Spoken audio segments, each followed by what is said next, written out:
challenges to ensure that people are living in peace. Even when land disputes are being sorted by a court of law, it's important that it is sorted in a peaceful manner, not in a way that is going to create acrimony between the citizens and the investors or the citizens themselves from different parts of this country. The third issue that I want to speak to is generally we had last year issues of theft with that issue, and we're very happy that now peace and security has been restored. On the question of administrative units, this is one of the counties that were left behind in many ways, because when we were rolling out administrative units, they have made a number of requests, and today, after today, I will be operationalizing 6 divisions, and then a number of roll out, advertise and roll out those administrative units. We want to make sure that services are taken closer to the people, and that is sorted out. Of course,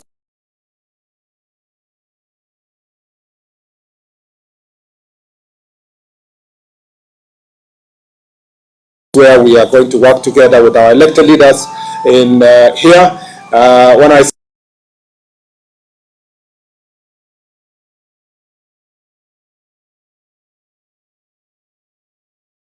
it is better after listening to the issues that are going to be raised. I'm happy to come together. Governor Sang has been my friend. We started politics together. We have walked the journey together. And when I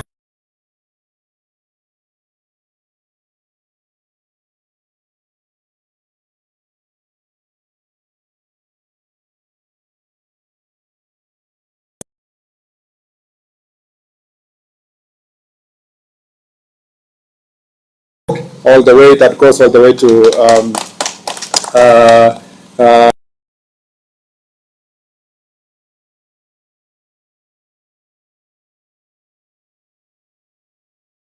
Kaiboy there, and Governor, you must that we had agreed that we must access. I'm happy also that we brought very good in Kabiet, the shrine. And I'm very happy that we got very good contractors for those 2 roads, and it was my dream that I see these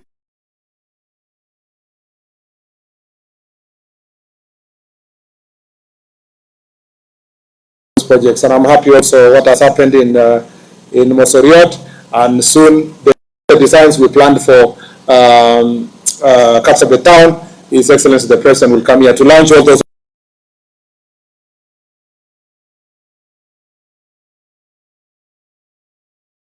The maintenance of roads to Nandi Hills, and the road from to Napkoi. That's what I wanted to say, Napkoi. All those roads will be done. His Excellency the President is well seized of everything that we do. Sisi kama cabinet secretaries, our work is to do the work of the President, not our own work.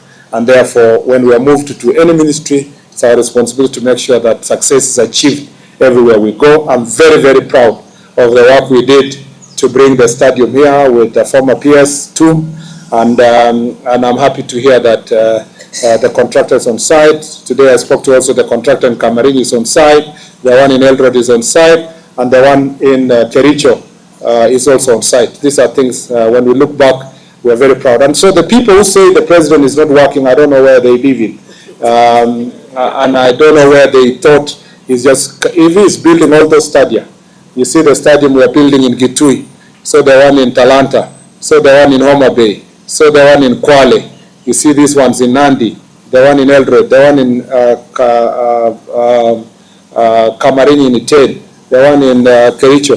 You will never recognize Kenya if you traveled 5 years ago. You come back end of next year, because there's so many things that have happened, including the highway that the President is building from Nairobi all the way to our border in Malaba. And these are things that we must, all of us, be very proud of the work that the government is doing. But it's important to come to the ground and get the feedback from the people as to what else we can do and do it better. I had a very good engagement in Uasin Gishu yesterday, and I even had engagement with the public, and you can see the public is following everything we do, and I've told public officers we must do our work diligently. So I look forward to Jukwaa la Usalama. I just want to encourage young people, please take your ID, make sure that you take advantage of our live capture machines that have been brought. Today we are going to witness a situation of live capture. Once your documentation is taken, there is no need to send any paper. It's printed in Nairobi. In 3 days you have your ID.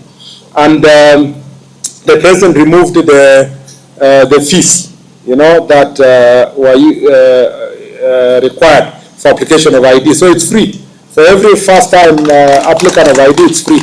And yesterday I saw in a very short period over 200 young people in Eldoret come and register through the live capture, and we'll see the ones in Kapsabet as we progress. I'm very happy to spend this time here in this region. This is county number 19. We have 28 counties to go, and we will make sure that before the end of this year, we have visited every part of Kenya, because we want to listen to everybody, and that everybody matters, because they are part and parcel of the security architecture of this republic. Asanteni sana, and Mungu awabariki. Do you have questions also today, Seth? Yes. Yeah. Yes, definitely. Okay, let me start with him and then I'll finish there. Let's make them quick. Asante Bwana Waziri, naitwa Isaya, Chemile Page kwa TV. Karibu sana kaunti ya Nandi, Jukwaa la Usalama. Ninayo maswali matatu Bwana Waziri, ambayo pia atakusaidia sana katika wizara yako. Mwanzo, pongezi maana ulifanya kazi vyema katika wizara ya spoti. Sikosa dakika sana pia inazungumza kivyake. Tunapozungumzia usalama kaunti ya Nandi, kuna wizi wa mifugo. Tunazungumzia kaunti ya Nandi na kaunti jirani ya Kakamega, Kisumu na kaunti nyinginezo. Kumekuwa na wizi wa mifugo mara si moja. Labda nini katika wizara yako umeweka ili kuboresha usalama baina ya wanajamii ambao wanaishi kwa pamoja kutokana na matatizo haya ya wizi wa mifugo? Swali la pili. Mara ya mwisho ilikuwa kaunti ya Nandi, ilikuwa mazishi ya Mwadasaki Father Louis. Na tunakumbuka pia ulipokuwa mkutanoni pale mara kwa alikuwa naibu jenerali, inspekta jenerali Bwana Nandi aliahidi kwamba siku 7 tutakuwa tumekamata wale kushukiwa wamehusika katika mauaji.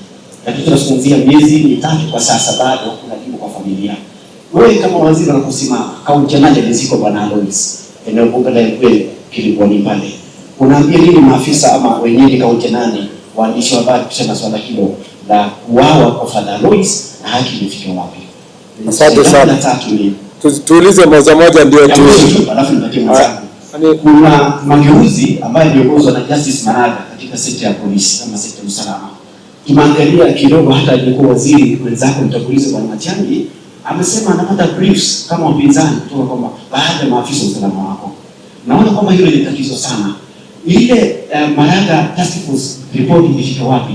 Maana rais alikabidhiwa ili kuboresha mageuzi mbalimbali katika sekta ya usalama wa maafisa wa polisi. Asante sana. Unajua sasa maswali yenye umeuliza ni maswali yote ya Jukwaa la Usalama. Unataka tufanyie mambo ya Jukwaa la Usalama hapa katika press briefing. Kwanza nilisema hapo awali kwamba shida ya wizi wa ng'ombe sasa imedhibitiwa, na ninashukuru maafisa wa polisi na wakishirikiana na wananchi kwamba tumedhibiti ile shida tulikuwa nayo huko Serem na huko chini boda ya Nandi na Kisumu na Nandi Vihiga, Nandi Kakamega na sehemu zingine. Tumedhibiti wizi wa ng'ombe na tutaendelea namna hiyo na kushirikiana na wananchi kuhakikisha kwamba usalama umeboreshwa. Kwa mambo ya insecurity kwa Elgeyo Marakwet, ningeomba kwa sababu sasa tuko huku na niko kesho Iten. Nilijibu maswali haya jana usiku katika kikao na wanahabari, na itakuwa vizuri maswali haya yanahusikana na banditry tuweze tukashughulikia kesho, kwa sababu sio shida hapa kwa Nandi County, ijapokuwa kusema tu kwamba tumepiga hatua kubwa sana kupambana na wale majangili ambao hawakuwa Father Alois peke yake. Wameua watu kwa mwaka jana katika sehemu hiyo, mpaka hivi majuzi waliua watu wengi, lakini kwa mwezi moja na tumeweza kudhibiti, na wengine wamekamatwa, wengine bahati mbaya walikufa wakipigana na polisi, na wengine serikali inashughulikia, na mtaendelea tu kupata habari ya vile walipo. Utapata kwamba wale wanatoka Elgeyo Marakwet watakuambia, na West Pokot na Baringo tuko na amani saa hizi kwa sababu ya ile operation inaendelea, na hiyo itaendelea mpaka wale wote waliohusika watakuwa wamekamatwa na kuchukuliwa hatua ya kisheria.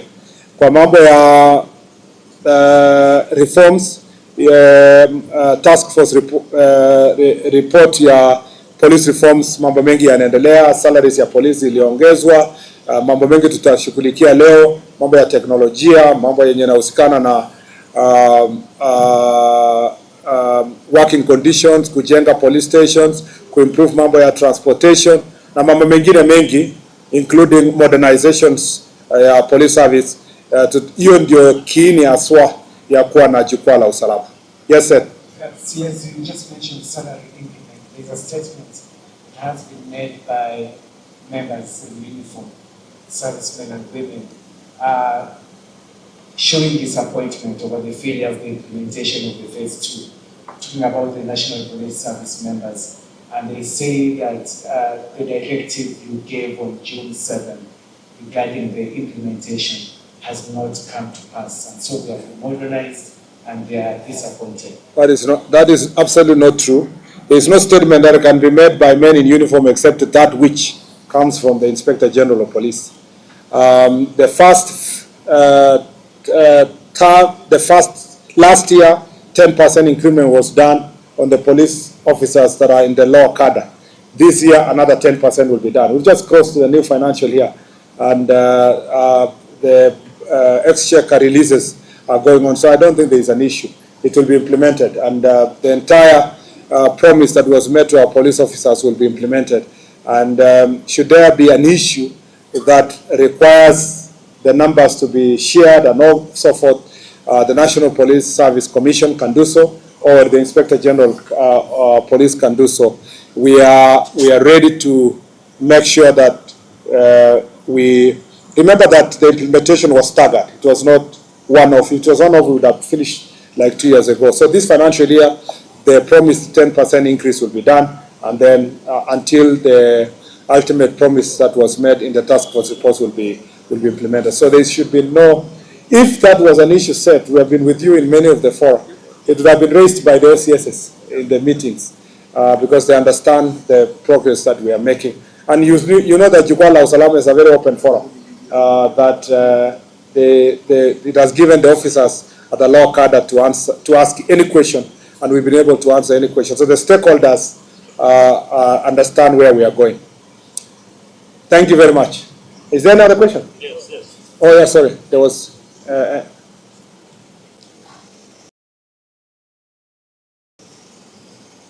have one good question, Mheshimiwa. There have been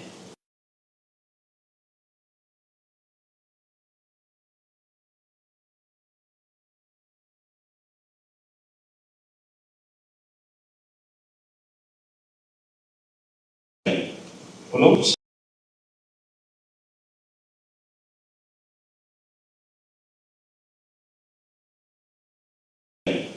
long time there have been erratic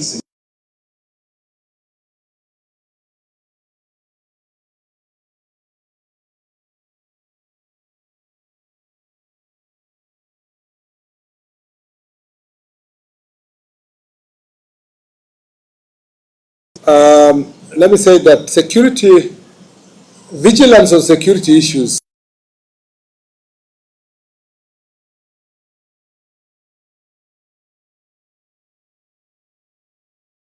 and then an incident occurs from here and then it becomes an issue. So the security operations that was done in the border of Nandi and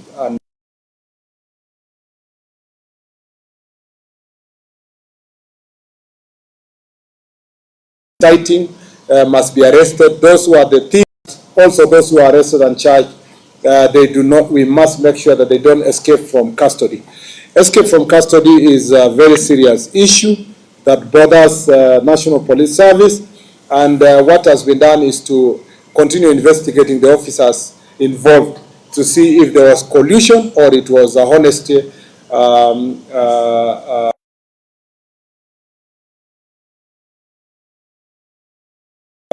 All those incidents are being investigated, and we will eventually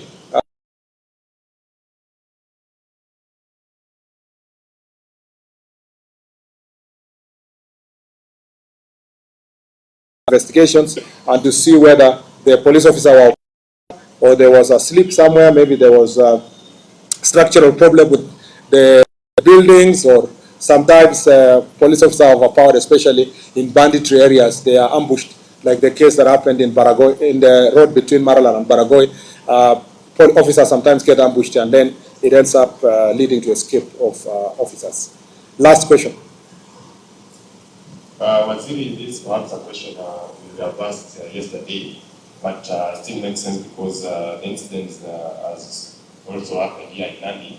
There have been cases of children being stolen in Wasindishu, especially in areas like Langas, and as Joe reported several cases. And here in Nandi, just another day, a child, 4-day-old baby was stolen. I don't know if it has come to your attention or what can be done. As I spoke about it last night, the child trafficking problem is an international menace. Trafficking in human trafficking, including children, is a serious menace. It's also a problem nationally, but it's not rampant in this region to the scale of a crisis. And so those incidences that happen are being investigated. But it's important to know that in the next county, which is Uasin Gishu, and Eldoret being a city, it attracts all kind of visitors from all over the world, and some coming in the name of tourism, sports, business, and so forth. So it also requires eternal vigilance on the part of the police officers. We continuously get trafficking of persons from neighboring countries all the way up to Eritrea, passing through our country. That requires also eternal vigilance, and matters including that stealing of a child must be investigated. Some of the children that actually are stolen, they end up just being sold locally. You know, they go to another home and so forth. And these are things that we must be able to unearth and take stand action against the perpetrators. Yeah. Asanteni sana.